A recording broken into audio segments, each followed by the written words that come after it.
கடந்து வந்த அநேகர் இன்றைக்கு இல்லை. இங்கு நடக்கப் போகிற அநேகர் நாளைக்கு இருப்பார்களோ தெரியாது. உலகத்தின் ஒவ்வொரு இடத்திலும் பல மரணங்கள் சம்பவிக்கிறது. பலர் வாலிப வயதிலே மறித்து போகிறார்கள், பலர் முதிர் வயது அடைந்து மறித்து போகிறார்கள். ஆனால் எத்தனை பேர் கர்த்தருடைய சமூகத்துக்கு போயிருப்பார்கள் என்ற கேள்வி நமக்கு எழும் என்று சொன்னார். தேவன் நம்மை நடத்தி வந்த எல்லா வழிகளிலும் நாம் அவரை நினைப்போம் என்று சொன்னார். நம்முடைய வாழ்க்கையில நாம் தேவனோடு இணைந்து நடப்பது, அவரோடு இணைந்து செயல்படுவது நமக்கு இலகுவாயிருக்கும். என்றால் தேவன் நம்முடைய முற்பிதாக்களை நடத்தி வந்த வழிகளிலே நமக்கு ஒரு பாடத்தை வைத்திருக்கிறார். அவருடைய அப்போஸ்தலரோடாய் நமக்கு ஒரு பாடத்தை வைத்திருக்கிறார். அப்போ தேவன் இந்த வேதத்துக்குள்ளே நம்மை அவருடைய ஜனங்களை நடத்தினது எல்லாமே எனக்கும் உங்களுக்கு திருஷ்டாந்தமாய் எழுதி வைத்திருக்கிறார். அப்போ நாம் அந்த சூழ்நிலைகள் வரும் பொழுது, அந்த காரியங்கள் வரும் பொழுது நாம் எப்படி செயல்பட முடியும், எப்படி நாம் வாழ வேண்டும் என்பதற்கு தேவன் பல எடுத்துக்காட்டுகளை, பல முன்னுதாரணங்களை அவர் நமக்கு வேதத்திலே வைத்திருக்கிறது மாத்திரமல்ல, அவரே மனிதனாக வந்து நம் நடுவிலே அவர் மனிதனாய் வாசம் பண்ணி நமக்கு ஒரு வழியை காண்பித்து சென்றிருக்கிறார்.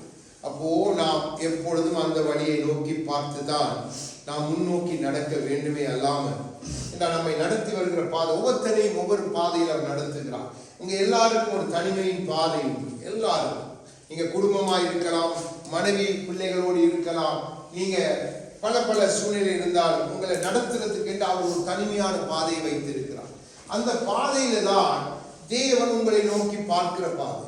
அந்த பாதையில தான் தேவன் எல்லாவற்றையும் உற்று நோக்கி பார்த்து கொண்டே இருக்கிறார். அப்போ அந்த பாதையில அநேகரை நடத்தி வந்து அநேகர் அதிலே ஜெயித்ததை நமக்கு வேதம் காண்பிக்கும். அப்போ நாம் இன்றைய நாளில் பார்க்க போகிற காரியம், நம்முடைய கர்த்தராகிய இயேசு கிறிஸ்துவோடு நாம் நடக்கிற இந்த பாதையிலே தேவன் நமக்கு எதை முடிவாய் காண்பிக்கிறார். அந்த பாதையிலே நடந்த சில முக்கியமான 2 கதாபாத்திரங்கள் முடிந்தால் 2-3 பார்க்க போகிறோம். அப்போ நமக்கு தெரிந்த கதாபாத்திரம், ஆனாலும் அவருடைய வாழ்க்கையிலே அவர் நடத்தின வழிகள் வித்தியாசம். தேவன் நடத்தி வந்த பாதையில் அவர்கள் தேவனோடு பண்ணிக்கொண்ட அந்த அவர்களுடைய பொருத்தனைகள் வித்தியாசம். அப்போ தேவன் நம்மை அப்படியாய் நடத்த விரும்புகிறார். ஆகவே இந்த நாளிலும் 2 கொரிந்தியர் 4வது அதிகாரத்தை எடுங்க. அங்கிருந்துதான் நம்முடைய வேத சத்தியத்துக்குள் நாம் கடந்து செல்ல போகிறோம். மிகவும் முக்கியமான ஒரு காரியத்தை பவுல் எழுதி வைக்கிறார். அவர் இதை எழுதும் பொழுது அவர் இதை தன் வாழ்க்கையிலே செயல்படுத்தி சபைக்கு எழுதி வைக்கிறார். அதற்கு அவர் முன்னுதாரணமாய் தன்னை காண்பிக்காமல் தன்னை பின்பாக போட்டு முன்னுதாரணமாய் பழைய ஏற்பாட்டிலே காண்பிக்கப்பட்ட ஒரு வார்த்தையை கோடிட்டு காண்பித்து அவர் பேசுகிறார். மிகவும் முக்கியமான ஒரு காரியத்தை ஆவியாளர் நம் நடுவிலே பேச விரும்புகிறார். ஏனென்று சொன்னால், நாம் எந்த சூழ்நிலை எந்த நிலையில் நிற்கிறோம் என்பதை நானும் நீங்கள் புரிந்து கொண்டால்தான் நாம இப்ப நினைத்திருக்கிற எங்கள் நினைவுகள், எங்களுடைய கிரியைகள், எங்கள் செய்கள் எல்லாம் எங்களுக்கு நலமாய் தோன்றும், தவறு அல்ல. ஆனா எல்லாவற்றையும் நாம் வேதத்தோடு வைத்து தான் பார்க்க வேண்டும். வேதம் தான் நமக்கு வழிகாட்டும். அப்போ அந்த வேதம் நமக்கு என்னத்தை கற்றுக் கொடுக்குது என்பதை நாம் சரியாய் பார்த்துக் கொள்வோம் என்று சொன்னால் நம்ம எதுவும் பாதிக்காது, எதுவும் நம்மை சேதப்படுத்தாது. அதுதான் நான் சொல்றேன், எதுவும் சேதப்படுத்த முடியாத வார்த்தையை நீங்க விசுவாசித்தீங்க என்று சொன்னா அந்த வார்த்தையை நீங்க பிடிச்சுக்கொள்ளுங்க. இப்போ நாம் வார்த்தைகளை பார்த்து விட்டு பின்பாய் ஒவ்வொரு காரியமாய் தியானிப்போம். ஆகவே வாசிங்க 13:14. விசுவாசித்த ஆவியால் பேசினேன் என்று எழுதியிருக்கிறபடி நாங்களும் அந்த விசுவாசத்தின் ஆவியை உடையவர்களாய் இருந்து விசுவாசிக்கிறபடியால் பேசுகிறோம். கர்த்தராகிய இயேசுவை எழுப்பினவர் எங்களையும் இயேசுவை கொண்டு எழுப்பி உங்களுடனே கூட தமக்கு முன்பாக நிறுத்துவார் என்று அறிந்திருக்கிறோம். ஆமென். இங்கே பவுல் சபைக்கு எழுதுகிறார். தங்களையும் சபையையும் அவர் முன்னிறுத்தி பேசுகிறார். ஆனால் அவர் கொண்டு வந்த வார்த்தை விசுவாசித்தேன் ஆகவே பேசுகிறேன் என்று எழுதப்பட்ட, ஆதி நாட்களில் எழுதப்பட்ட, சங்கீதங்களில் எழுதப்பட்ட வார்த்தையை கொண்டு வந்து இங்கே பவுல் பேசுகிறார். அப்போ பவுலுடைய விசுவாசம் எப்படி, அவர் எதை நோக்கி பார்த்து தன்னுடைய விசுவாசத்தை பார்த்தார் என்று சொன்னால் இந்த வார்த்தையை எழுதின நம்முடைய பிதாக்களை நோக்கி பார்த்து அவர் தன்னுடைய ஓட்டத்தை ஓடினபடி அவர் ஓடி முடித்து அவர் தன்னுடைய வாழ்க்கையிலே கடந்து வந்த பல சூழ்நிலைகளுக்கு மத்தியிலே அங்கே கொரிந்து சபைக்கு அவர் எழுதுகிறார். நமக்கு இன்றைய நாளிலே தேவன் நம் நடுவிலே விளம்புகிறார். நான் விசுவாசித்தேன் ஆகையால் பேசுகிறேன் என்று சொன்னார். நாம் எதை விசுவாசிக்கிறோம், எதை பேசுகிறோம் என்பதில் நாம் கவனமாய் இருக்க வேண்டும். நாம் அதில் கவனமாய் இல்லை என்று சொன்னால் நம்முடைய விசுவாசமும் நம்முடைய பேச்சும் ஒன்றுக்கொண்டு முரணாய் மாறிவிடும். அப்போ இதுக்கு ஒரு விசேஷித்த ஒரு காரியம் வேண்டும். அவர் சொல்லுகிறார், அந்த ஆவியை நாங்கள் பெற்றிருக்கிறோம். அப்போ உங்களுக்குள்ள கொடுக்கப்பட்ட அந்த ஆவி விசுவாசத்தின் ஆவி. விசுவாசத்தின் ஆவியை நீங்க பெற்றுக்கொண்டதுண்டால் நீங்க விசுவாசத்தின் வழியில நடந்துதான் பேசணும். அதுதான் நமக்கு கொடுக்கப்பட்டிருக்கிற அடையாளம், விசுவாசி. அந்த முடிவில் அவர் அழகாய் பவுல் அடுத்த வசனத்திலே சொல்லுகிறார், கர்த்தராகிய இயேசுவை கொண்டு எழுப்பினவர் எங்களையும் எழுப்பி உங்களையும் எழுப்பி. பாருங்க, விசுவாசத்தை எப்படி காண்பித்து பேசுகிறார். தன்னுடைய விசுவாசத்திலே உறுதியாக இருந்து அவர் வார்த்தையை காண்பித்து பின்பாய் நமக்கும் சொல்லுகிறார், உங்களையும் எழுப்புவார் என்று நாங்கள் அறிந்திருக்கிறோம். அதுதான் விசுவாசத்தின் ஆவி. அந்த விசுவாசத்தின் ஆவி எனக்குள்ள உங்களுக்குள்ள கிரியை செய்யும் என்று சொன்னார். அது நமக்கு கர்த்தரோடு நடக்கிறது மிகவும் இலகுவாயிருக்கு. இப்ப நம்ம பார்க்க போகிறோம். இந்த ஆவி எல்லாருக்கும் கொடுக்க விசுவாசம் பொதுவான விசுவாசம். விசுவாசத்தை யூதா சொல்றார், பொதுவான விசுவாசம். நான் அந்த விசுவாசத்தை இங்கே பவுல் பேசவில்லை. இங்கே விசுவாசத்துக்குரிய ஒரு காரியத்தை பவுல் பேசுகிறார். பவுலை கொண்ட ஆவியால் நமக்கு பேசுகிறார். நமக்கு அந்த விசுவாசம் இருக்குதா? நமக்கு இன்றைக்கு மரணம் வரும் என்றால், நாளைக்கு மரணம் வரும் என்றால், நாம் கிறிஸ்துவுக்கு முன்பாய் நிற்போம் என்ற விசுவாசம் நமக்கு உண்டு என்றால் அதை நாம் பேசணும். அந்த விசுவாசத்தை நாம் பேசுவது மாத்திரமல்ல காரியம், அதன்படியே நம்முடைய வாழ்க்கை, நம்முடைய வழி தடங்கள் நம்மை நடத்து. இந்த அதான் சொன்னேன், தனிமை பாதையில நம்ம தேவன் நடத்தும் பொழுதுதான் இந்த காரியத்தை குறித்து தேவன் அதிகமாய் நம்மை நோக்கி பார்த்து கொண்டே இருக்கும். நம்ம எல்லாரையும் விட்டு பிரிப்பார், நம்மை அநேகரை விட்டு பிரிப்பார், நம்மை தூரப்படுத்துவார். நம்ம யோசிப்போம், ஏன் ஆண்டவரே என்று கேட்கலாம், தவறு அல்ல. என்ற பதிலை அவரிடத்தில் பெற்றுக்கொள்ளும்படியா. அப்போ அதுக்கு நானும் அவரும் தனிமையாக இருக்க, தனிமையாக இருந்தால் தான் அவரால் எங்களோடு பேச முடியும். ஏன்னா நமக்கு பல காரியங்கள் பலது நம்மை குழப்பிக் கொண்டிருக்கும். அந்த சூழ்நிலையை நம்மை பிரித்து தூக்கி எடுப்பார்.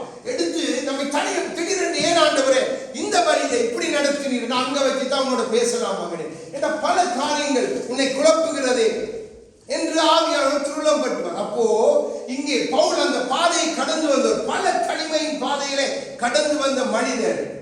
இந்த சங்கீதக்காரன் தாவீது பல தனிமையின் பாதைகளை கடந்து வந்தவர். நான் விசுவாசித்தேன் ஆகவே பேசுகிறேன் என்று எழுதப்பட்ட வார்த்தையின்படி பவுல் அங்கே சபைக்கு பேசுகிறார். அது நமக்கு ஆவியானவர் பேசுகிறார். இப்போ 1 தெசலோனிக்கேயர் 3வது அதிகாரம், இதை கொஞ்சம் நாம் விளங்கிக் கொள்ளும்படியாக பின்பா இது என்ன என்று காண்பித்துக் கொடுக்கிறோம். 3வது அதிகாரம் 1 தெசலோனிக்கேயர் 11:12-13 வாசிங்க. நம்முடைய பிதாவாகிய தேவன் நம்முடைய கர்த்தராகிய இயேசு கிறிஸ்துவும் உங்களிடத்துக்கு எங்களை நேராக வழிநடத்துவாராக. ஆமென். நாங்கள் உங்களிடத்தில் வைத்திருக்கிற அன்புக்கு ஒப்பாய் நீங்களும் ஒருவரிடத்தில் ஒருவர் வைக்கும் அன்பிலும் மற்றெல்லா மனுஷரிடத்தில் வைக்கும் அன்பிலும் கர்த்தர் உங்களை பெருகவும் நிலைத்தோங்கவும் செய்து இவ்விதமாய் நம்முடைய கர்த்தராகிய இயேசு கிறிஸ்து நமது பரிசுத்தவான்கள் அனைவரோடும் கூட வரும்போது நம்முடைய பிதாவாகிய தேவனுக்கு முன்பாக பிழையற்ற பரிசுத்த உள்ளவர்களாய் இருக்கும்படி உங்கள் இருதயங்களை ஸ்திரப்படுத்துவாராக. இப்போ இந்த ஆவி, இந்த விசுவாசத்தின் ஆவி உங்களுக்குள்ள கிரியை செய்யணும். உங்களோட வாழ்க்கையில இந்த விசுவாசத்தின் ஆவி உங்களை நடத்தணும் என்று சொன்னா உங்களுடைய இருதயம் ஸ்திரப்பட்டதா இருக்கு. அப்போ உங்களுடைய இருதயத்தை ஸ்திரப்படுத்தணும் என்று இங்கே பவுல் வேண்டிக் கொள்கிறார். எப்படி வேண்டிக் கொள்கிறார் என்று சொன்னா, நாங்கள் வைத்திருக்கிற அன்பின் படியும் நீங்க எங்களிடத்துல காண்பிக்கிற அன்பின் படியும் நீங்க மற்ற மனுஷன் எல்லா இடத்திலும் வைக்கிற அந்த அன்பின் படி நீங்க பெருகணும். அந்த அன்பு எவ்வளவுக்கு உங்களுக்குள்ள பெருகுதோ, அந்த அன்பு எவ்வளவுக்கு உங்களுக்குள்ளே பாய்ந்து ஜீவநதி பெருகும். இல்லைன்னு சொன்னா அந்த விசுவாசத்தின் நீங்க விசுவாசிப்பீங்க, அன்பு கூறுவீங்க, ஆனா அந்த விசுவாசத்தின் ஆவியுடைய நீங்க நடக்க முடியாது.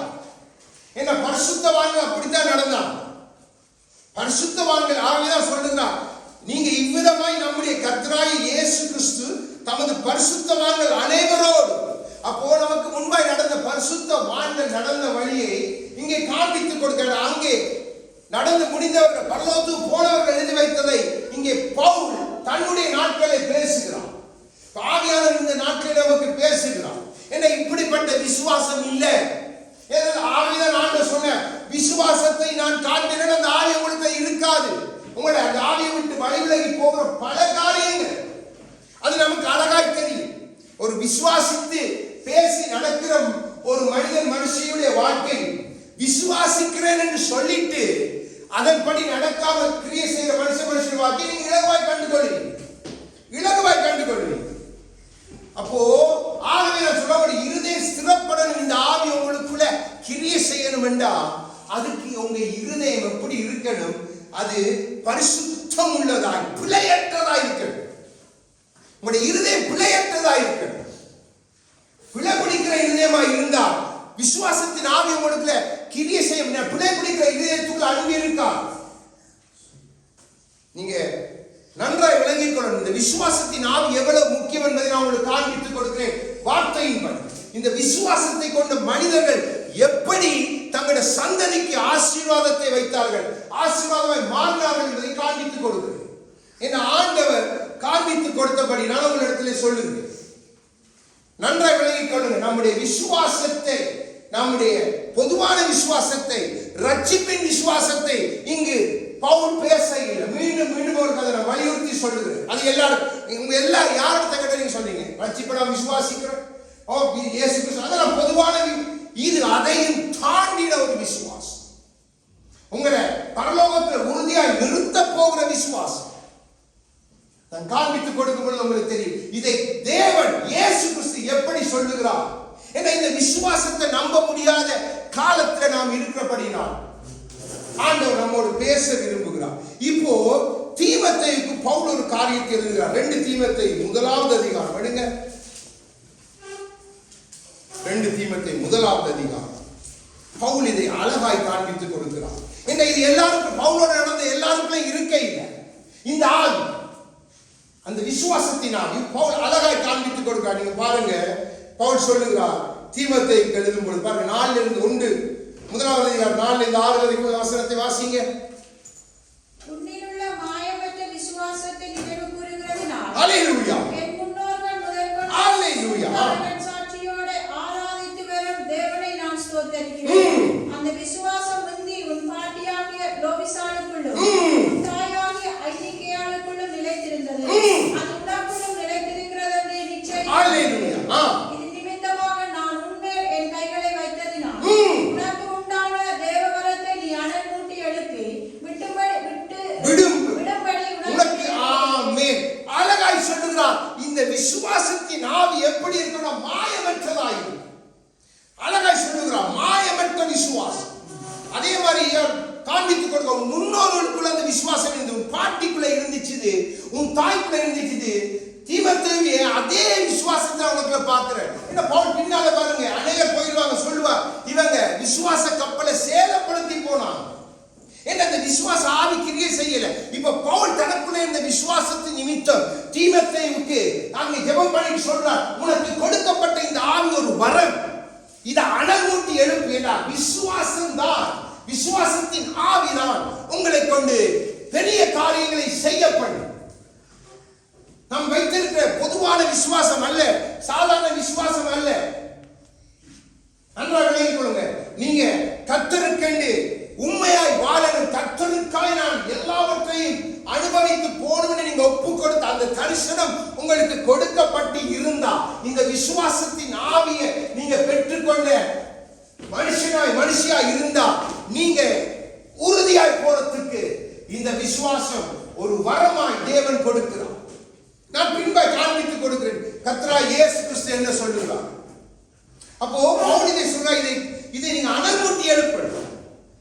இது எவ்வளவுக்கு இந்த விசுவாசத்துல நீங்க அனல் மூட்டி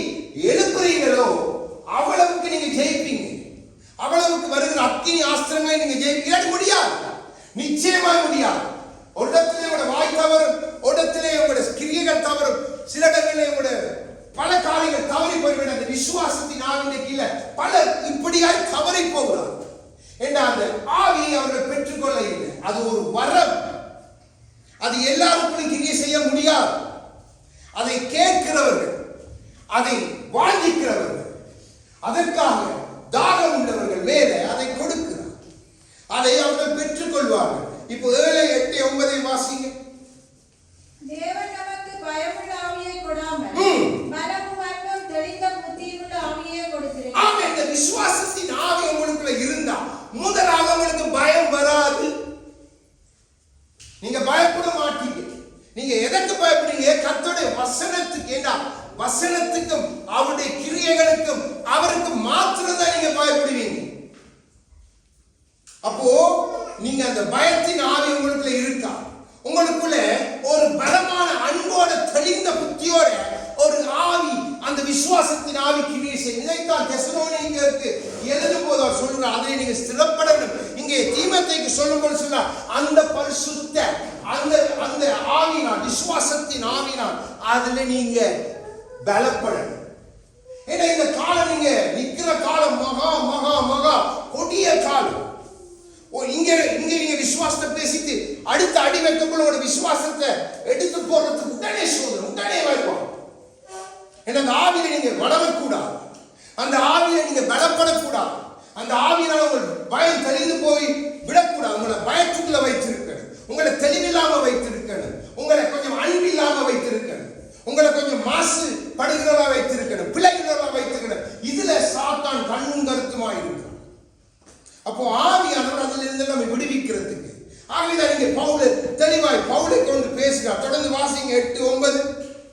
ஆவியால் நம்முடைய கர்த்தரை பற்றிய சாட்சியை குறித்து அவர் நித்தம் கட்டப்பட்டிருக்கிற என்னை குறித்தாவது வெட்டப்படாமல் தேவ வல்லமைக்கேற்றபடி சுவிசேஷத்துக்காக என்னோடு கூட தீங்கு அனுபவி.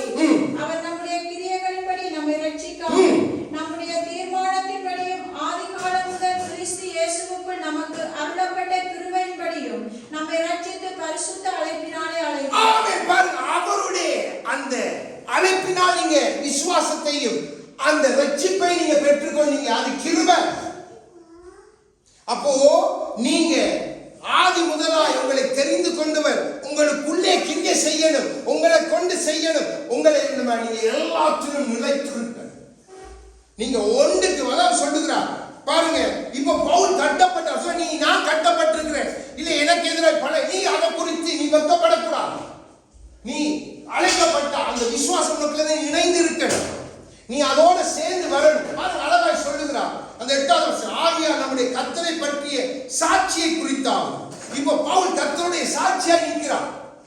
கட்டப்பட்டு பல சூழ்நிலை கட்ட. ஆனா தீமோத்தேயு பவுலை விட்டு விலகவே இல்லை. சொன்னான் இவன் மாத்திரம்தான் என்னோடு இருந்து என்ன போலவே கிரியை செய்யலாம். அவன் சொன்ன வார்த்தையை பிடிச்சிட்டான்.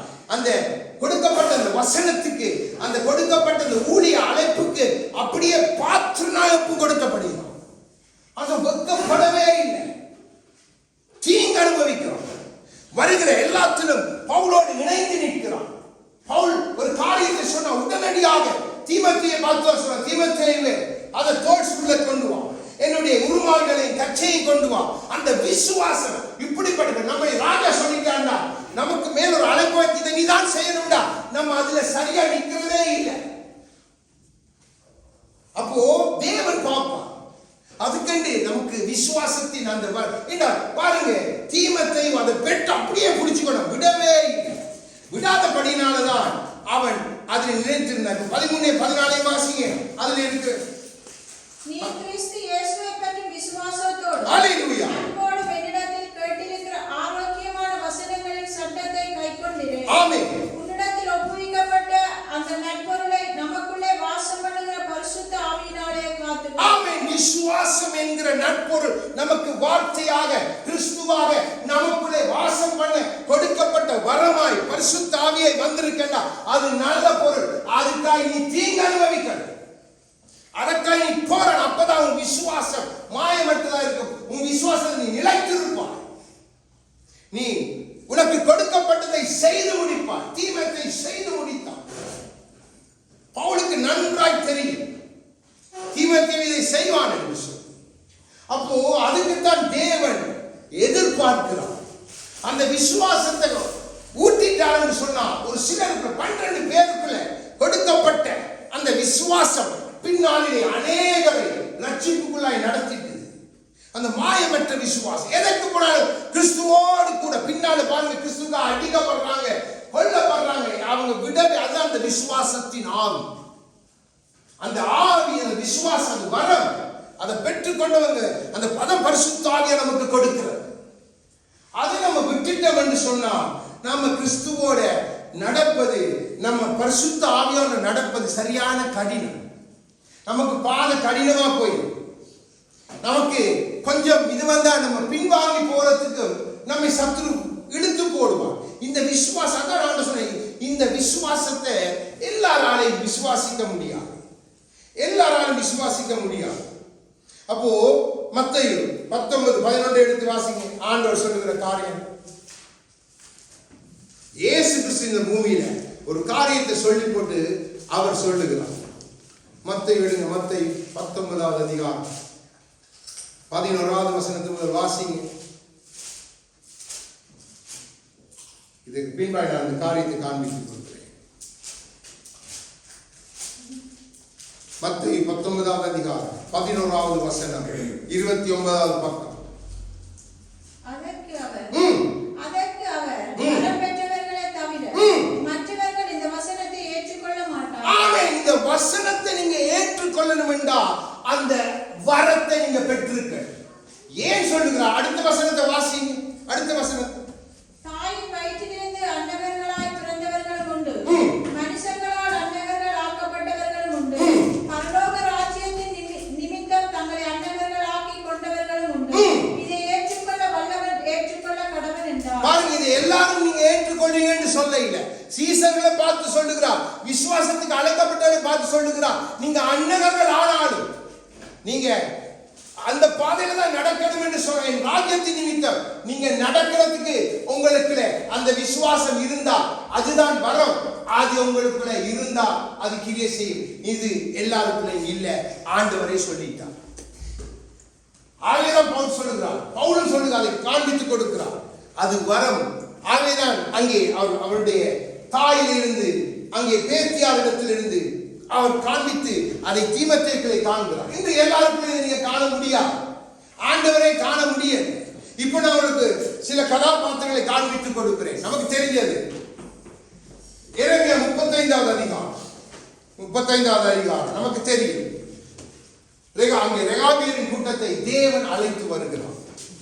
அந்த கூட்டம் அங்கே அவருடைய ஜொனத்தாப் அவர்களுக்கு சொன்ன காரியம் என்ன பாருங்க. இந்த மாவுடைய அவனுக்கு கொடுக்கப்பட்ட வார்த்தைகள் கொஞ்சம், கொடுக்கப்பட்ட காரியங்கள் கொஞ்சம், நம்மை மாறிவிட திரளான காரியங்கள் கொடுக்கப்படாத டைம்ல அவன் தன்னுடைய சந்ததிக்கு அவன் சொன்ன காரியம் என்ன?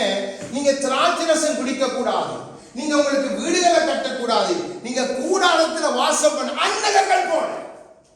இதைத்தான் தேவன் நீங்க பேசி காண்பிக்கிறார். எதற்காக? தேவ வார்த்தை நிமித்தம்.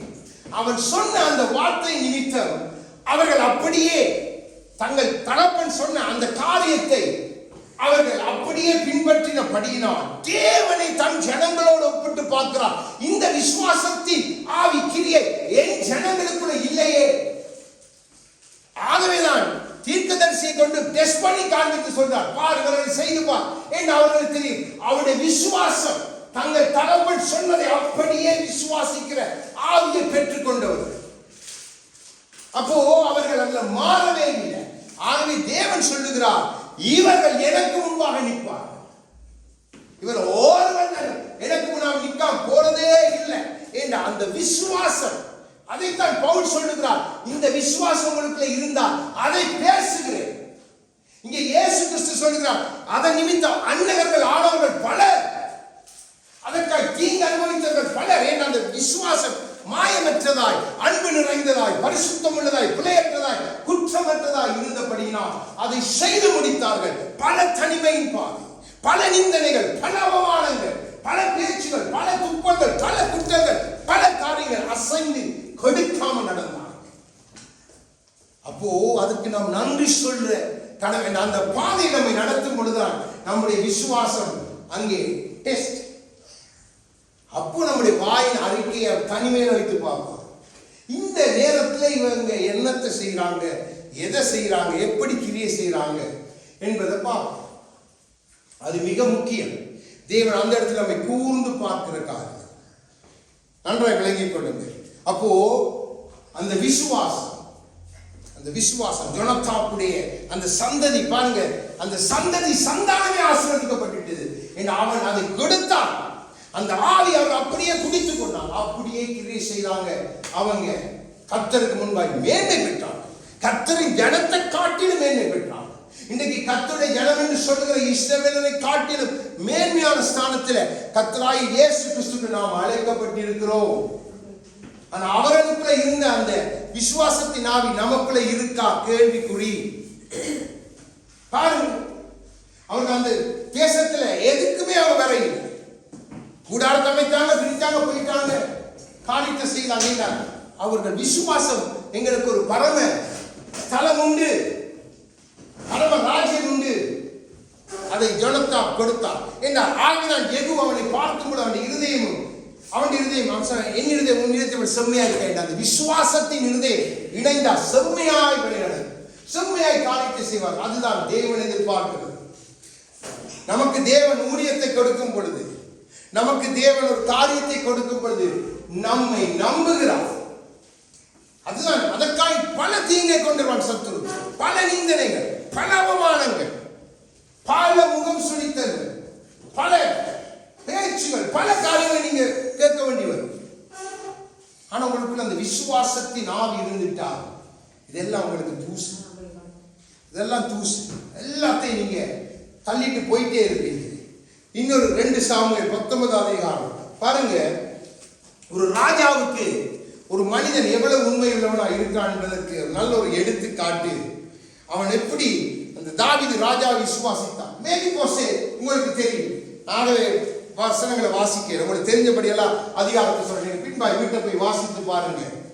இவனை ஜோனத்தானின் நிமித்தம் தாவீது கொண்டு வந்து, கால் 2 முடமானவன் கொண்டு வந்து தன் பந்தியில இருக்க பண்ணி அவனுக்கு தன்னோடு கூட போஜனம் பண்ணுகிற அந்த மேன்மையான காரியத்தை கொடுக்கிறான். இவன் ஒரு எப்படி இருந்தான்? கவனிப்பாரற்று, எல்லாராலும் ஒதுக்கப்பட்டு, அவனுக்கு 2 சில சொத்துக்கள் இருந்தது தகப்பனுடைய.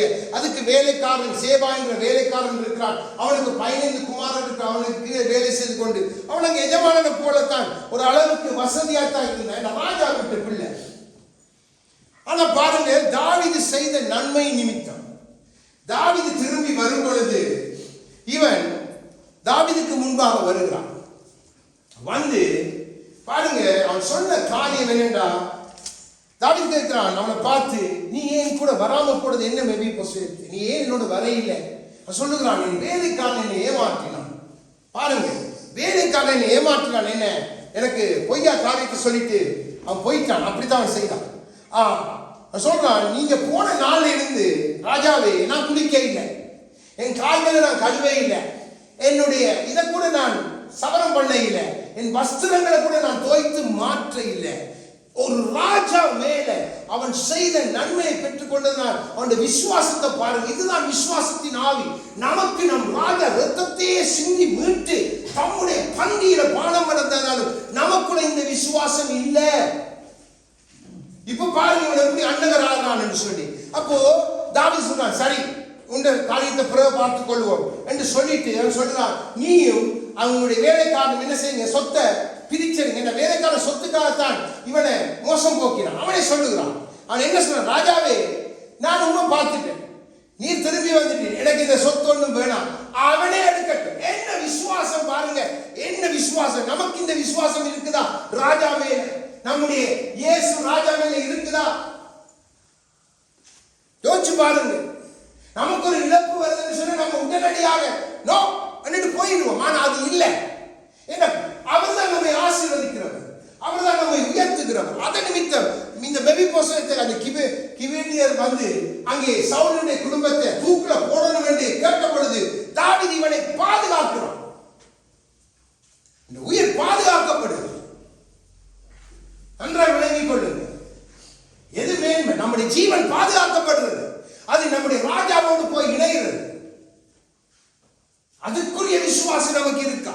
நம்முடைய விசுவாசங்கள் எல்லாம் அற்பமான நம்முடைய தேவைகளுக்கு, நம்முடைய காரியங்களுக்கு இதெல்லாம் தேவன் கூட கொடுப்பார். அவர் பொய் சொல்லுகிறவரே அல்ல. ஆனா அதுல நமக்கு சத்ரு டெஸ்ட வைக்கும் பொழுது நாம் எப்படி கிரியை செய்கிறோம், எப்படி நடக்கிறோம் யோசிச்சு பாருங்க. இந்த 2 கதாபாத்திரத்தை யோசிச்சு பாருங்க.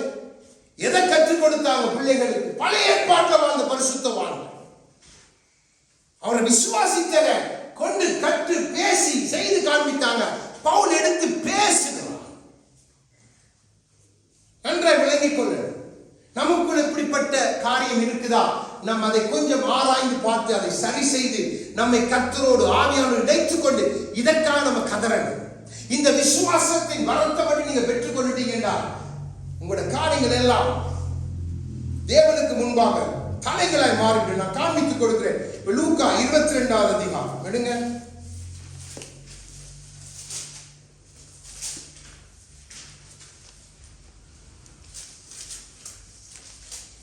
முப்பத்தி ரெண்டை வாசிங்க. முதல்ல 22. பின்னும் கர்த்தர் சீமோனே, சீமோனே, இதோ கோதுமையை சுளகினால் புடைக்கிறது போல சாத்தான் உங்களை புடைக்கிறதற்கு உத்தரவு கேட்டுக்கொண்டார். நானோ விசுவாசம் ஒழிந்து போகாதபடிக்கு உனக்காக வேண்டிக் கொண்டேன். நீ குணப்பட்ட பின்பு உன் சகோதரனை ஸ்திரப்படுத்து. என்னத்துக்காக ஆண்டவர் சாத்தான் போய் கேட்பான் ஆண்டவர்? நான் கொஞ்சம் அசைத்து பார்க்கட்டும். பலருடைய வாழ்க்கையிலே கேட்டது உண்டு. இங்கே அழைக்கப்பட்டவன், தரிசனத்தோடு அழைக்கப்பட்ட மனிதன் சீமோன் பேதுரு. எது வேண்டா கர்த்தருக்கு முன்னுக்கு நிற்பான். கர்த்தரை மனதளிக்கிறேன் முன்னுக்கு, எல்லாத்தையும் முன்னுக்கு. என்ன நிலை இல்லாத ஒரு ஆவி, ஒரு மாயம் உள்ள விசுவாசம். இப்போ ஆண்டவர் சொல்ற உன்னை விசுவாசத்தில் நான் சரிப்படுத்தணும் வேண்டா. நீ குணப்பட்டாதான் உன் சாதனங்களுக்கு அந்த விசுவாசத்தின் வரத்தை நீ கொடுக்கலாம். அப்போ உன்னை சாத்தாண்ட கொடுத்துறேன். ஆனா உனக்காக நான் வேண்டிக் கொண்ட விசுவாசம் கிடைக்கூட. அப்போ நமக்கு டெஸ்ட் வரும் பொழுதுதான் நம்முடைய விசுவாசத்தின் அளவு நமக்கு விளங்கும். நம்முடைய விசுவாசத்தின் கிரியை நமக்கு தெரியும். ஏன்னா நம்ம எல்லாருமே ஆண்டவருக்கு முன்னுக்கு தான் போய் நிற்கணும். நம்ம எல்லாம் ஒருவரும் தப்பி போறதே இல்லை. வேதம் அப்படியா சொல்லுகிறது. நம்ம அழைக்கப்பட்டது விசுவாசிகள் என்கிற அழைப்புக்குள்ளா. அப்போ விசுவாசத்தை நமக்கு கொடுத்தவரை நாம் அறிந்திருக்கிறோம். தம்மை மறுதலியாதவர். அப்போ தேவனும் பார்க்கிறார் எந்த சூழ்நிலை என்ன மறுதலிக்க பண்ணான் சாத்தான். தொடர்ந்து வாசிங்க. அதனால 33 34 ஆண்டவரை சொல்லுகிறார் பாருங்க. 33 34. அதற்கு அவன், ஆண்டவரே, காவலிலும் சாவிலும் உம்மை பின்பற்றி வர ஆயத்தமாயிருக்கிறேன் என்றார். அவர் அவனை நோக்கி, பேதுருவே, இன்றைக்கு சேவல் கூவுகிறதற்கு முன்னே நீ என்னை அறிந்திருக்கிறதை 3 தரம் மறுதலிப்பாய் என்று உனக்கு சொல்லுகிறேன் என்றார். எப்படி விசுவாசம் பாருங்க. அற்புதங்களை செய்தவன், பிசாசுகளை துரத்தினவன், தேவன் அற்புதம் செய்ததை பார்த்தவன். ஆண்டவரே உண்மை நான் பின்தொடர்வேன். நான் உண்மை விட்டு அந்த பின்னால் அந்த விசுவாச வரத்தை பெற்றுக்கொண்டு வர செய்யலாம். ஆகவேதான் தேவன் கொடுக்கிறார் சாத்தாண்ட கையில. சொல்லிப்பட்டு சொன்னார், நீ மருந்தளிப்பாய், நீ மருந்தளிப்பாய். விசுவாசம் வரும் பொழுது உங்களுக்கு வரம் கொடுக்கப்படணும் வேண்டாம். விசுவாசம் டெஸ்ட் பண்ண பொழுது நாம் அநேகம் மருந்தளிச்சுட்டு போயிடும். அது ஆண்டவருக்கு நன்றாவே தெரியும். நன்றாக விளங்கி கொடுங்க. அப்போ சத்துரு அதுலதான் நிற்பான். அப்போ அந்த விசுவாசத்தை நீங்க உறுதிப்பட்டாதான் மற்றவனுக்கு விசுவாசத்தை கொடுக்க முடியும்.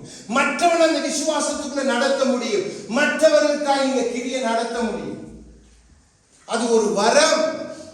அதை வரம் பெற்றவர்களால் தான் அதை செய்ய முடியும். மற்றபடி விசுவாசிக்க எல்லாரும் பிசாசு அதெல்லாம் செய்யலாம். ஆனா அதுக்கும் அவர்கள் விசுவாசம் என்கிற ஒரு கிரியைக்குள்ள வரணும். நன்றாக விளங்கிக் கொள்ளுங்க. அப்போ இந்த நான் பேசுற விசுவாசம் அதையும் தாண்டி பிசாசு விரட்டுறது, குணமாக்குறது, அதையும் தாண்டின விசுவாசத்தை ஆண்டவர் எதிர்பார்க்கிறார். ஏன்னா அதெல்லாம் இந்த பூமி ஆண்டவர் இதெல்லாம் நடக்கும், கவலைப்படாதீங்க, இதெல்லாம் நடக்கும், என் நாமத்துல நீங்க சொல்லிட்டீங்கன்னா நடக்கும். அங்கே சீசர் போய் சொல்றாங்க, ஆண்டவரே அங்க ஒருத்தன் உங்களோட நாமத்துல விசுவாச துரத்துறான். ஆண்டவர் சொன்னேன், அவன் எனக்கு தூரமானவன். ஏண்டா அவனுக்குள்ள விசுவாசத்தின் ஆவிய வரத்தை தேவன் கண்டான், இவங்க காண்டி. அப்போ நாம் அந்த விசுவாசத்தோடு கிரியை நடப்பிக்கணும். நம்ம சொல்லலாம், பெருசா அறிக்க விடலாம். பெருசா எல்லாம் செய்யலாம். அதெல்லாம் நம்முடைய வாயோட முடிஞ்சு போய் நம்மளோட வாழ்க்கை அதற்கு சாட்சியா இருக்குதா? நம்மளோட வாழ்க்கை அப்படி கர்த்தரோடு இணைக்கப்பட்டு இருக்குதா? அப்போ நீங்க வரம் பெற்றவர்கள், நீங்க விசேஷித்தவர்கள். உங்களை கொண்டு தேவன் வைத்திருந்த காரியம் விசேஷமானது. அப்போ அந்த நீங்க அனல் எழுப்பினா உங்களுக்கு டெஸ்ட். ஒரு மனிதன் ஒரு நிலைக்கு வரணும், டாக்டர் வரணும், பல டெஸ்டுகளை தாண்டி தான் அந்த டாக்டர் பட்டத்தை பெற முடியும். அது மாதிரி தான் இந்த விசுவாசம் என்கிறது. அதைத்தான் சொல்ல ஒப்பு கொடுத்துட்டேன். தீமத்தை நீ இதுக்காக பல தீங்கு அனுபவிக்கிறது.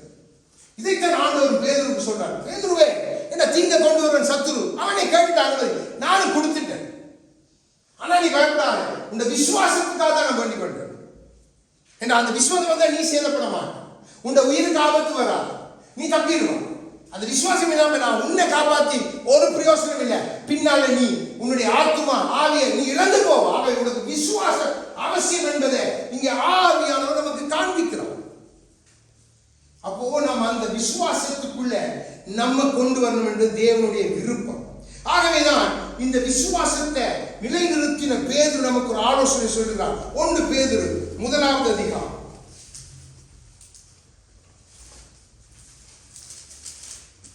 பேதுரு சொல்லுகிறார். பாருங்க எதற்காக இந்த விசுவாசத்தை அழகாய் சொல்லுகிறார். 8-9 வாசம். 1 பேதுரு 317 பக்கம் 8-9. அவரை நீங்கள் காணாமல் இருந்தும் அவரிடத்தில் அன்பு கூறுகிறீர்கள். இப்பொழுது அவரை தரிசியாமல் இருந்தும் அவரிடத்தில் விசுவாசம் வைத்து சொல்ல முடியாததும் மகிமையால் நிறைந்ததுமாயிருக்கிற சந்தோஷம் உள்ளவர்களாய் களிகூர்ந்து உங்கள் விசுவாசத்தின் பலனாகிய ஆத்தும ரட்சிப்பை அடைகிறீர்கள். இந்த விசுவாச வரத்தை உடையவர்கள் ஆத்தும ரட்சிப்பை அடைவார்கள். அவர்கள் எந்த சூழ்நிலை சந்தோஷப்படுவாங்க, களி கூறுவாங்க. அவங்களுக்கு முன்னுக்கு நீங்க கொண்டு வந்து சிலுவையை வைத்தாலும் சரி, தூக்கு மரத்தை வைத்தாலும் சரி, வாளோட வந்து நின்றாலும் சரி, அவங்க அதுல சந்தோஷமாய் தங்களை ஒப்பு கொடுப்பாங்க. தங்களை சந்தோஷமா அந்த பாதைக்கு ஒப்பு கொடுப்பாங்க. அதை அனுபவித்தார் பின்னால பேதுரு. எத்தனை அடிகள், எத்தனை சிறைச்சாலை. ஆனாலும் பேதுருவை தேவன் வைத்த அந்த ஆத்தும ரட்சிப்பு ஈடரும் வரைக்கும் ஒருவரும் தொட முடியல. பேதுருவுக்கான தூதனை வருகிறான். ஏன்? அந்த வரத்தை அவன் பெற்றுக்கொண்டான், அந்த ஆவியை பெற்றுக்கொண்டான்.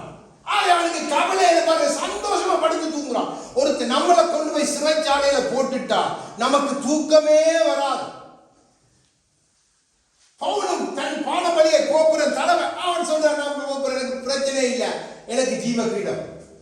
ஏன்னா அந்த விசுவாசத்துல வார்க்கப்பட்டு போறோம். விசுவாசம் அதான் போராட்டம். அந்த விசுவாசத்தின் வரத்தை நான் பெற்று போராடி அதை பெற்று நான் ஜெயித்தேன் என்று பவுல் எழுதுகிறார் தீமோத்தேயுக்கு எழுதும் பொழுது. நமக்கு இந்த விசுவாசம், நமக்கு இருக்கிற சாதாரண விசுவாசம் எல்லாம் போதா. அது நம்ம பரலோகம் வரைக்கும் கொண்டு போகும். ஆனா மேன்மையை காண முடியாது. நன்றாக விளங்கிக் கொள்ளுங்க. நமக்கு வேணும் நம் தேவனிடத்துல அவர் சொல்லணும், என் நேச குமாரனும் குமாரத்தையும் என்ற வாய் அறிக்க பண்ணணும் என்று அப்படிப்பட்ட ஒரு கூட்டத்தை தேவன் காண்பிக்கிறார், வெளிப்படுத்தினார்.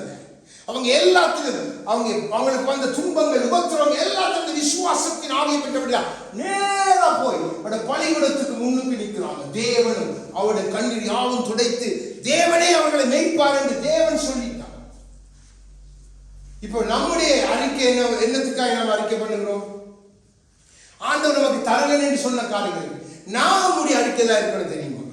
ஆண்டவரே, என்னுடைய ஆத்தும ரட்சிப்பு இடரணும், என் குடும்பத்துக்கு ஆத்தும ரட்சிப்பு இடரணும். அதே மாதிரி நீ வைத்த அந்த ஓட்டத்துல கொண்டு வருகிற ஆத்துமாக்கள் அந்த ஆத்தும ரட்சிப்பை பெற்றுக்கொள்ளும். ஒருவரை நான் இழந்து போக கூடாது. நீ தந்தை யாவரும் அதுக்குள்ள வரணும். அதுக்குரிய விசுவாசத்தை, அதுக்குரிய பலத்தை கொடுங்க என்று நம்ம கேட்கும் பொழுதே நிச்சயமாய் தேவன் நமக்கு கொடுப்பார். ஆனா ஒருத்தன் வருவான். என்ன நம்ம அசைத்தாய்த்தான் மற்றவர்களை அவனால தொட முடியும். ஏண்டா நீங்க அந்த வரத்தோடு இருக்கிறீங்க. அந்த வரம் அவனுக்கு பயம், அந்த வரம் அவனுக்கு டேஞ்சர், அவனுக்கு அது நல்லாவே தெரியும். ஆகவேதான் பவுலை பார்த்து உலகத்தில் பாருங்க, வீரியனை கொண்டு திரும்பி பார்த்து ஒன்றுமே நடக்க முடியாது என்று அந்த வரத்தை பெற்றுக்கொண்ட மனிதன் வெள்ளத்தடுப்பி பார்க்கிறான், கடல் கொந்தளிக்குது, ஒன்று நடக்க இல்லை. என்ற வரத்தை பெற்ற மனிதன். பேதுருவை கொண்டு சிறைச்சாலை போட்டு அடுத்த நாள் வெட்டிடுவோம் தலையை, யாக்கோபுக்கு வெட்டி போட்டு வெட்டுவோம் வேண்டாம், அதுவும் நடக்கல. அப்போ அந்த நாள் வரைக்கும் தேவன் என்னையும் உங்களை குறித்த நோக்கத்தை நிறைவேற்றும் அந்த வரத்தோட நீங்க ஓடணும். அந்த ஆவி, பரிசுத்த ஆவி, அந்த ஆவியானது நமக்குள்ள அனல் மூட்டப்பட்டு விசுவாசத்துல நம்ம ஒரு நிலைக்கு கொண்டு போகணும். அந்த விசுவாசத்தை யூதா சொல்லுங்க பரிசுத்த விசுவாசம். பொதுவான விசுவாசத்தை குறித்து அல்ல யூதா எழுதுறார் பரிசுத்த விசுவாசம். அப்போ இந்த வரத்தை பெற்றவன் தாவீது எங்க கொண்டே போட்டான், எங்க போட்டான், நீங்க அவனை அரண்மனையிலிருந்து கொண்டே போட்டாலும் எங்க போட்டான்னு சொல்லுவான். ஆண்டவரே, என் ஆத்மா உமக்கு முன்பாக இருக்கு, என்னை சேதப்பட நீ விடவே மாட்டேன். அவன் சேதப்பட யுத்தங்களால சேதப்பட இல்லை, அந்நிய ராஜாக்களால சேதப்பட இல்லை, அவன் முதிர்வாயிலே மரித்தான் என்று தான் வேதம் எழுதி வைத்திருக்கிறது. எத்தனை பேரை கொண்டு அவன் அந்த விசுவாசம் அவன் சொன்னான், விசுவாசித்தேன் பேசுகிறேன், விசுவாசித்தேன் ஜீவனோட தேசத்தில் நன்மையை காண்பேன் என்று நான் விசுவாசியாக இருந்தால் நான் கெட்டு போயிருப்பேன் ஆண்டவரே. அப்போ அந்த விசுவாசத்தை தான் நம்மிடத்தில் ஆண்டவர் எதிர்பார்க்கிறார். இன்னைக்கு என்னென்ன விசுவாசத்தை தேவனத்தில் வராங்க, பெற்றுக் கொள்றாங்க. 10 குஸ்ரோயில 9 பேர் பை காட்டிட்டு போன மாதிரி அநேகர் வந்தாங்க, அநேகர் போயிட்டாங்க. எல்லாம் பெற்றுட்டு நன்மை பெற்றுட்டு எல்லாத்தையும் பெற்றுட்டு அதுக்கு பிறகு உன்னையும் தெரியாது யாரையும் தெரியாது போயிடுவாங்க. நம்ம பார்த்து கொண்டிருக்கோம், ஒவ்வொரு நாள் பார்த்து கொண்டிருக்கோம். அதுக்கு பிறகு நம்மை பற்றி தீமையான மொழிகள், நம்மை பற்றி வேண்டாத கதை எல்லாம் ஒன்றும் பிரச்சனை இல்லை. ஏன் சொல்லுங்க, நமக்கு தெரியும் நான் எதற்கு நேராய் போய் கொண்டிருக்கிறேன், நமக்கு அது தெரியணும். நான் போய் கொண்டிருக்கேன், என்னுடைய ஆத்ம ரட்சிப்பு ஈடணும். அப்போ இந்த ஆத்மாவை கெடுக்கத்தான் இவங்க இதெல்லாம் கொண்டு வாங்க, இந்த காரியங்களை கொண்டு வாங்க. நான் அதெல்லாத்துக்கும் செவி கொடுக்க கூடாது. நான் என் தேவனுக்கு செவி கொடுக்கட்டும், என் கர்த்தருக்கு செவி கொடுக்கட்டும். என்னை நடத்துகிற கர்த்தர், என்னை தாழ்விலிருந்து உயர்த்துகிற கர்த்தர், எனக்கு ரட்சிப்பாயிருக்கிற என் கர்த்தர், எனக்கு பலனாயிருக்கிற கர்த்தர், என்னை நியாயம் தீர்க்க போகிற கர்த்தர். நன்றாக விளங்கிக் கொள்ளுங்க. அந்த உணர்வை நம்ம பெறுறது எப்படி என்றால் நம்முடைய விசுவாசத்தின் வரம். அதை நம்ம பெற்றுக்கொள்ள நமக்கு எந்த சூழ்நிலை நம்ம அசைக்க அவரை விட்டு விடவே விட அந்த சூழ்நிலையும் உடனே யோசனை வரும். அப்பா இன்னைக்கு ஒரு நாள் ஃப்ரீ, அப்போ உங்க சமூகத்துல உங்க முகத்தை நோக்கி பார்க்க போறோம். அப்பா அடுத்த நாள் ஃப்ரீ, உங்க சமூகத்தை உங்க முகத்தை நோக்கி பார்க்க போறோம். இது நீங்க எனக்கு தார சந்தர்ப்பம், என்ன தனிமைப்படுத்துறீங்க, உங்களுக்கு நன்றி என்று நாம் இணைஞ்சிருக்கோம். இணைஞ்சிட்டா தேவன் நம்மோடு பேசுவது சுலபம். தேவன் திடீரென்று வார்த்தை தருவார், திடீரென்று வார்த்தை வரும். எதிர்பாராத முகமறியாத இடத்திலிருந்து ஒரு வார்த்தை உங்களுடைய வாட்ஸ்அப்ல வரும். தேவன் எதை உங்களுக்கு பிரதியட்சமாய் பேசின அதே வார்த்தை அப்படியே உங்களுக்கு காண்பிப்பார். இதுக்கு ஒரு தனிமையின் பாதை நமக்கு தேவை. அவரோடு நம்ம நடக்கிற பாதை அதுதான். அதுக்கு தேவன் நம்மளை பிரிக்கணும். நமக்கு பல கவலைகள், பல காரியங்கள், நம்ம சுழட்டி நம்ம ரெஸ்ட் எடுக்க விடவே மாட்டோம். இது முடிஞ்சா அடுத்தது, அது முடிஞ்சா இதுக்குள்ள நம்ம ஒப்பு கொடுத்துட கூடாது. இதுக்கு போய் நம்ம தீங்கு அனுபவிக்க கூடாது. நம்ம தீங்கு அனுபவிக்கணும் கர்த்தரின் ராஜ்யத்தின் நிமித்தம், அவருடைய நீதி நிமித்தம். இப்ப சங்கீதக்காரன் 119 சங்கீதத்துல சொன்ன காரியத்தை பார்த்து நாம் முடிக்க போகிறோம். நம்முடைய காரியம் இப்படியா இருப்பதாக 161 இருந்து 168 வரைக்கும் உள்ள இந்த ஷீன் என்கிற அதுக்குள்ள இருக்க அத்தனை வார்த்தைகளை வாசிங்க. ஷீன் நம்ம தேவன். பிரபுக்கள் காரணமில்லாமல் என்னை துன்பப்படுத்தினார்கள், ஆனாலும் என் இருதயம் உமது வசனத்திற்கே பயப்படும். இந்த பயம் நமக்கு இருக்கு. நம்ம காரணம் இல்லாம தான் துன்பப்படுத்துவாங்க, காரணம் இல்லாம தான் வார்த்தை வரும். நீங்க செய்துட்டு நீங்க துன்பம் அனுபவிச்சா ஒரு பிரயோசனம் இல்லை. நீங்க செய்து போட்டு ஏற்றி வாங்கினா அதால உங்களுக்கு ஒரு விதி இல்லை. காரணம் இல்லாம வரணும், காரணம் இல்லாம வரணும். அப்போ நீங்க அதுக்கு பயப்பட மாட்டீங்க. தேவனுடைய வசனத்துக்கு பயப்பட சேர்ந்தா வாய் மூடி ஒன்றுமே பதில் சொல்லவும் மாட்டாங்க. வாசிங்க தொடர்ந்து. மிகுந்த கொள்ள உடைமையை கண்டுபிடிக்கிறவன் மகிழுகிறது போல நான் உமது வார்த்தையின் பேரில் மகிழுகிறேன். ஆமென். அடுத்தது நமக்கு எவ்வளவுதான் உலகத்தால கொள்ள உடைமையை கொழுந்து காலில் குவிச்சாலும் கொழுந்து போட்டாலும் ஒன்று தெரியுதெல்லாம் அழிந்து போகிறோம், நாளைக்கு மறைஞ்சி போறது. ஆனா நம்முடைய வார்த்தைகள், உங்களுடைய வார்த்தையில இருக்கிற மகிழ்ச்சிக்கு ஈடான ஒரு மகிழ்ச்சி ஒன்றுமே இல்லை. இதான் அந்த விசுவாசத்தின் ஆவி உங்களுக்குள்ள அனல் மூட்டி எழுப்பிக் கொண்டே இருக்கு. தொடர்ந்து வாசிங்க. பொய்யை பகைத்து அறிவருக்கிறேன், உம்முடைய வேதத்தையே நேசிக்கிறேன். ஆமென். நன்றாய் தெரியும், நம்மிடத்தில் வருகிற காரியங்கள் நமக்கு வந்து யாராவது சொன்னா நீங்க நினைச்சுக்கொள்ளுங்க, பொய்யா அனுப்பியிருக்கான் சத்து. நம்ம பார்க்கல, நம்ம சும்மா கேட்கிறத வைத்து நம்ம நியாயம் தீர்க்க கூடாது. அப்போ நம்ம அதை வெறுக்கிறோம், அதை கொண்டு வர்றவங்க நம்ம எச்சரிக்கையா இருக்கிறோம், வெறுக்கிறோம். நமக்கு தேவையில்லை. ஏன்னா இன்னைக்கு இங்க போட்டு நம்மள மாறியும் போடுறதுக்கு அநேக சந்தர்ப்பம் உண்டு. நமக்கு அது தேவையில்லை. அதை நம்ம அருவறுத்துட்டு அவருடைய வேத வசனம் என்ன சொல்லுதோ, நன்மை செய், தீங்கு அனுபவி, அதை நம்ம பற்றிக்கொண்டு, அதை பிடிச்சுக்கொண்டு, அது நமக்குள்ள இருந்துட்டா, அந்த வரம் நமக்குள்ள ஆவியா விசுவாசமா இருந்துட்டா, நாம் அதைத்தான் செய்யணும். நம்ம பதில் சொல்லி கொண்டுலாம் நிற்க மாட்டோம். வாசிங்க. உமது நீதி நியாயங்களின் நிமித்தம் ஒரு நாளில் 7 தரம் உம்மை துதிக்கிறேன். ஹல்லேலூயா. உம்முடைய வேதத்தை நேசிக்கிறவர்களுக்கு மிகுந்த சமாதானம் உண்டு. ஹல்லேலூயா. அவர்களுக்கு இடறல் இல்லை. கர்த்தாவே, உம்முடைய இரட்சிப்புக்கு நான் காத்திருந்து ஹல்லேலூயா. உம்முடைய கற்பனைகளின்படி செய்கிறேன். ஆமென். என் ஆத்துமா உமது சாட்சிகளை காக்கும். அவைகளை நான் மிகவும் நேசிக்கிறேன். உமது கட்டளைகளையும் உமது சாட்சிகளையும் காத்து நடக்கிறேன். என் வழிகள் எல்லாம் உனக்கு முன்பாக இருக்கிறது. ஆமென். என் ஆத்துமாவே உன்னுடைய ரட்சிப்புக்காகவே தான் காத்திருக்குது.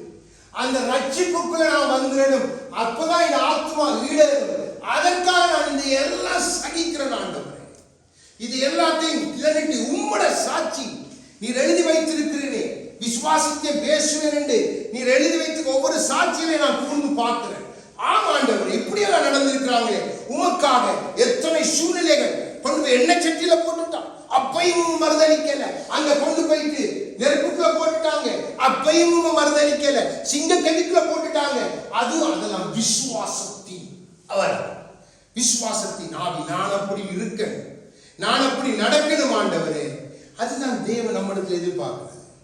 அந்த விசுவாசத்துக்குள்ள நீங்க வந்துட்டீங்கன்னா நம்ம பல சாட்சிகளை கேட்கிறது நமக்கு சந்தோஷம், நமக்கு சரியான மனமகிழ்ச்சி. ஆனா நம்ம என்ன செய்யறோம்?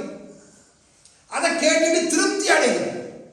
அதுக்கப்புறம் நம்மளோட காதுக்கு சந்தோஷமா இருக்கு, இதயத்துக்கு ஒரு திருப்தி. ஆனா அதெல்லாம் கேட்டுட்டு நீங்க இருக்கும் பொழுதே ஒருத்தன் பார்த்து கொண்டே இருப்பான். ஓஹோ, இவன் இதை கேட்டுட்டான், இது போயிட்டு இப்போ இவருக்கு டெஸ்ட் பண்ணி பார்க்கணும், இவன் என்ன டெஸ்ட் பண்ணி பார்க்கணும், உடனே வரும் டெஸ்ட். அப்போ கவனமா இருக்கும். அப்பதான் டெலிஃபோன் கால் வரும், அப்பதான் யாராவது வருவாங்க, யாராவது சந்திப்பாங்க. ஏன்னா நம்ம பார்வையை கொஞ்சம் விளக்கிட்டாங்க. நம்ம அந்த விசுவாசத்தின் பாதையை நம்ம விளக்கிவிட்டா, கிறிஸ்துக்கு மேலே இருக்கிற அதை விளக்கிட்டா அவனுக்கு லேஸ். நமக்கு எல்லாம் பிள்ளை, எல்லாம் குற்றம் அப்படியே கொண்டுருவோம். அப்போ தேவன் அதை விரும்புறது பாருங்க. அதெல்லாம் பொய் வழி, அது தேவனுக்கு பிரியமும் இல்லை. அப்படி நீதி நியாயத்தின்படி ஒரு நாளைக்கு 7 தரமும் நான் துதிப்பேன் ஆண்டவரே. நமக்கு 7 தரம் துதிக்கிறதுக்கெல்லாம் வசதி இல்லை. நம்ம 2 தரம், மிஞ்சி போனா 3 தரம், 2 தனி ஜெபம், ஒரு குடும்ப ஜெபம். இடையில டைம் கிடைச்சா மட்டும் நம்ம ஜெபிப்போம். விடிய காலையில் ஜெபம், பிறகு அடுத்த ஜெபம், அதுக்கு அடுத்த மத்தியான ஜெபம், அது பிறகு சாயந்தர ஜெபம், பின்னர ஜெபம், இரவு ஜெபம் வந்து நம்ம அந்த 7 கை கொள்ளணும். ஆனா நம்ம துதிக்கலாம், நம்ம எந்த சூழ்நிலை துதிக்கலாம். அந்த விசுவாசத்தின் இதே ஆண்டவரை துதிச்சு கொண்டே இருக்கு. ஆண்டவரே, இதை நீ எனக்கு தனிமையின் பாதை, ஆண்டவரே நான் உடைக்கப்பட்ட நேரம் எல்லாம் என்னை தாங்கி சுமந்தீரேன், மார்போடு அணைத்துக் கொண்டீரேன். இதுக்கு ஈடான எண்ணத்தை ஆண்டவரை நமக்கு நான் தருவேன். இது நீ கொடுத்தது, நீர் தான் அதுக்கு அந்த சூழ்நிலைக்கு நடத்தினீர், நீர் தான் எனக்கு அந்த விசுவாசத்தை காத்துக்கொள்ள பலம் கொடுத்து, நீர் தான் கூட வந்தீர், நீர் தான் சுமந்து வந்தீர், நீர் தான் தாங்கினீர், ஏந்தினீர், தப்பு வைத்தீர். அந்த நிலையை நம்ம அடைஞ்சிருக்கோம். நம்ம ஒரு நாள் சாதாரண விசுவாசியே இருக்கக்கூடாது. சாதாரண விசுவாசியா இருந்தா சபையில் இருப்பீங்க, எல்லாம் செய்வீங்க, அது உங்க மட்டுக்கு நீங்க காரியங்களை செய்வீங்க, எல்லாம் நல்லா இருக்கும், ஒரு பிரச்சனை இல்லை, பரவத்துக்குள்ளே என்டர் ஆகிடுவீங்க, பிரச்சனை இல்லை. ஆனா போயிட்டு ஸ்கூல்ல கடைசி பெஞ்சில் இருக்கிற மாதிரி பரலோகத்துல ஒரு கடைசி பெஞ்சில் நமக்கு இருக்க வேண்டி வரும். நம்ம அண்ணு சொல்ற, உங்களை நிந்திக்கும் போது, உங்கள் மேல பொய்யாய் சொல்லும் பொழுது நீங்க கலிகூர்ந்தா, நீங்க அதற்கு பதில் செய்யாம, அதற்கு வாயை திறந்து எதுவும் பேசாம நீங்க சந்தோஷப்பட்டு கலிகூர்ந்து மகிழ்ந்தா, பரலோகத்தை உங்களுக்கு பல மிகுதியாய் கொண்டே இருக்கும். ஒரு நாள் ஓட்டத்தை முடிச்சு போகும் பொழுது, இந்த ஆத்ம ரட்சிப்பு விடரும் பொழுது கர்த்தர் சொல்லுவான், என் நேசகுமாரன், என் நேச மகன், எல்லாத்தையும் தான் எல்லா சூழ்நிலையும் நான் போட்டு பார்த்தேன். அக்கினிக்குள்ளே போட்டுட்டு நானே தான் நடந்தேன். தண்ணீர்களை வெள்ளம் போல வச்சு நானே தான் அவங்களுக்காக வெற்றி கொடி நான் நடந்தாங்க. பேசாம நடந்தாங்க, அப்படி ஏற்றுக்கொண்டு நடந்தாங்க. இப்படிப்பட்ட வாழ்க்கை தான் சீசனுக்குள்ள இருந்துச்சு. அப்படிப்பட்ட வாழ்க்கை தான் அந்த நாட்களில் விசுவாசிக்குள்ள இருந்துச்சு. இந்த வாழ்க்கை இப்ப இருக்கிற விசுவாசிகளுக்குள்ளேயும் இல்லை, இப்ப இருக்கிற ஊழியர்களுக்குள்ளேயும் இல்லை, இப்ப இருக்கிற அநேகருக்குள்ள 90% ஆட்களுக்குள்ளே இல்லை. நீங்க பார்க்கலாம், 10% எங்கேயோ ஆங்காங்கே விசுவாசத்தில் ஓடுற நல்ல ஊழியர்கள், நல்ல விசுவாசிகளை பார்க்க முடியும். ஏண்டா தேவன் உங்க பேர்ல வைத்திருக்கிற காரியம் பெரிதா இருந்தா எல்லாம் வரும். மோசைக்கு 40 வருஷம் வனாந்தரம், அவன் மேல தேவன் பெரிய திட்டத்தை வைத்திருந்தான். அப்போ மோசை சொன்ன, ஐயோ எனக்கு முடியாத ஆண்டவரே, அது முடியாது இது முடியாது. ஆனா ஆண்டவர் விடவே இல்லை பாருங்க. அதன் பின்பாக மோசே எல்லாத்திலையும் சரியானதான். அவரை விசுவாசிக்க தவறினான். உடனே ஆண்டவர் சொன்னார், நீ என்னை விசுவாசிக்காமல் போனது என்ன மோசே? தேவன் அந்த விசுவாசத்தை, அந்த வரத்தை, அந்த ஆவியை கொடுத்துட்டு அதை ஒரு உன்னத நிலையில வச்சு பார்க்க. அப்படிப்பட்டவங்களால தான் தேவன் சூப்பர் நேச்சுரல், அதாவது தன்னுடைய ராஜ்யத்துக்கு என்று பெரிய காரியங்களை, அவருடைய திட்டங்களை சொல்லி நடத்த முடியும். வாய்க்கு வந்தது அப்படியெல்லாம் இன்னைக்கு பேசி அதெல்லாம் இல்லை, அப்படி இல்லை. தேவன் அப்படி செய்கிறவரும் அல்ல, தேவன் அப்படி நடத்துகிறவரும் அல்ல. நன்றாக விளங்கிக் கொள்ளுங்க. தேவனுடைய வழிகள் மிகவும் மிகவும் நேர்த்தியானது. அப்போ அந்த வரம், அந்த ஆவியை நாம் கேட்டு பெற்றுக்கொள்ளணும். அப்போ நம்ம ஆவியானத்துல கேட்கணும், ஆண்டவரே இப்படியெல்லாம் நடத்தி வந்தீரே, நாம் நன்றி சொல்ல அந்த பாதையில நம்ம வாயை மூடிட்டு நடந்து அவரை மகிமைப்படுத்திட்டு போய்கொண்டே இருக்கக்குள்ள அந்த வரம் உங்களுக்குள்ள தானா வளரும். அந்த வரம் உங்களுக்குள்ள தானா கிரியை செய்ய தொடங்கும். நீங்க நினைக்காத, நீங்க எதிர்பார்க்காத பல காரியங்களை தேவன் நடத்திட்டு போயிட்டே இருப்பார். அப்போதான் உங்களுக்கு தெரியும், ஓஹோ தேவனே என்னை இதற்காக ஆயத்தப்படுத்தி சத்ருவோடு தன் நாமத்தை மகிமைப்படுத்துகிறார். தேவனுக்கு அதில் ஒரு பிரியம். எங்களை கொண்டுதான் சத்ருவின் தலையை மிதிக்கணும் என்றது அவருக்கு பிரியம். அது அவரே சொல்லி இருக்கிறார். அப்போ அதுக்கு நாம் அவருக்கு உண்மை உள்ளவர்களாக விசுவாசத்தோடு நடக்கணும். அப்போ நம்ம இந்த பாதையிலே நடத்தும் பொழுது, தனிமையின் பாதை நடத்தினாங்க, ஆண்டவரே உமக்கு நன்றி, நீ இப்படி செய்தி இதற்கீடாய் நான் என்னத்தை தருவேன் என்று சொல்லி அந்த விசுவாசத்தை நாம் இன்னும் பலன் கொண்டு இன்னுமா எழும்பும்படி அவர் சமூகத்தில் இருந்து அவரை பாடி மகிழ்ப்படுத்த